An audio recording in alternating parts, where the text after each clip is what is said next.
வரக்கூடிய சட்டமன்ற தேர்தலில் காங்கிரஸ் கட்சியை பொறுத்த வரைக்கும் திமுகவுடன் கூட்டணியா இல்லைன்னா தமிழக வெற்றி கழகத்துடன் கூட்டணியா அப்படிங்கிற முடிவெடுக்க முடியாம திண்டாடிட்டு தான் இருக்காங்க. இதற்கு காரணம் என்னன்னா, திமுக கூட்டணியில தங்களுக்கு 30 தொகுதிகளுக்கு மேலாக ஒதுக்கி தர வேண்டும், நீர்வளத்துறை, தொழில்வளத்துறை உட்பட 3 அமைச்சர்கள் பதவிகளையும் தர வேண்டும் என காங்கிரஸ் கட்சி அடம்பிடித்து கொண்டிருக்கு.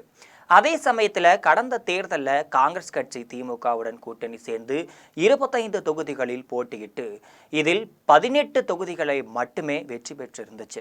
எனவே இந்த முறையும் அதே 25 தொகுதிகள் ஒதுக்கி தரப்படும், அமைச்சர் பதவி எல்லாம் தர முடியாது என மு.க.ஸ்டாலின் உறுதியாகவே இருந்துட்டு தான் இருக்காரு. இதுவல்லாமல் மேற்கொண்டு பேச்சுவார்த்தை நடத்தவும் அவசியமில்லை, நீங்கள் தாராளமாக வேறு யாருடனும் கூட்டணி வைத்துக் கொள்ளலாம் என்று திரைமறைவில் அறிவித்து விட்டார்.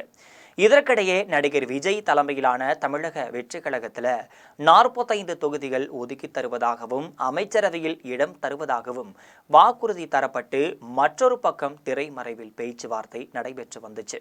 இது தொடர்பாக நடிகர் விஜயும் ராகுல் காந்தியும் ஒருவருக்கொருவர் பேசிக் கொண்டதாகவும் சொல்லப்படுது. இந்த நிலையில தான் ராகுல் காந்தி நடிகர் விஜய் நடித்து வெளிவர முடியாமல் திண்டாடும் ஜனநாயகன் படத்திற்கு ஆதரவாக குரல் கொடுத்திருக்காரு.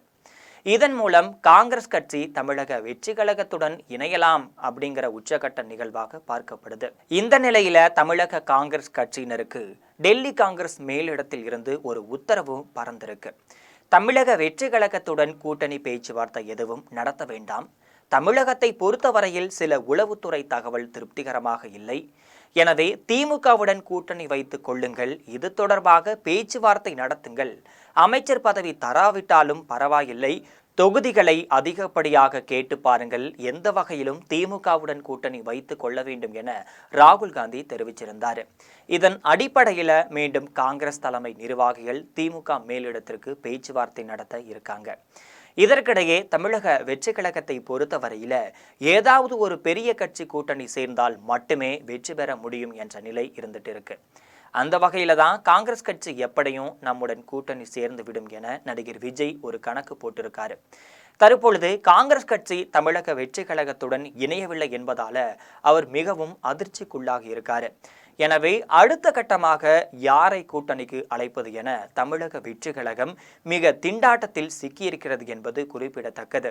இதற்கிடையே காங்கிரஸ் கட்சி கூட்டணி அமைக்காவிட்டால் அந்த தொகுதிகளை தேமுதிகவை கூட்டணியில் சேர்த்து கொண்டு அவர்களுக்கு அந்த தொகுதிகளை ஒதுக்கலாம் என திமுக தரப்புல திட்டமிடப்பட்டிருக்கு. தற்போது காங்கிரஸ் கட்சி கூட்டணியில இணைவதால தேமுதிகவுடன் நடைபெறும் பேச்சுவார்த்தை எப்படி முடிய போகிறது என்பது தெரியாம இருந்துட்டு இருக்கு. இது போன்ற அரசியல் நிகழ்வுகளை அன்றாடம் தெரிந்து கொள்ள ஜெம் தொலைக்காட்சியுடன் எப்பொழுதும் இணைப்பில் இருங்கள்.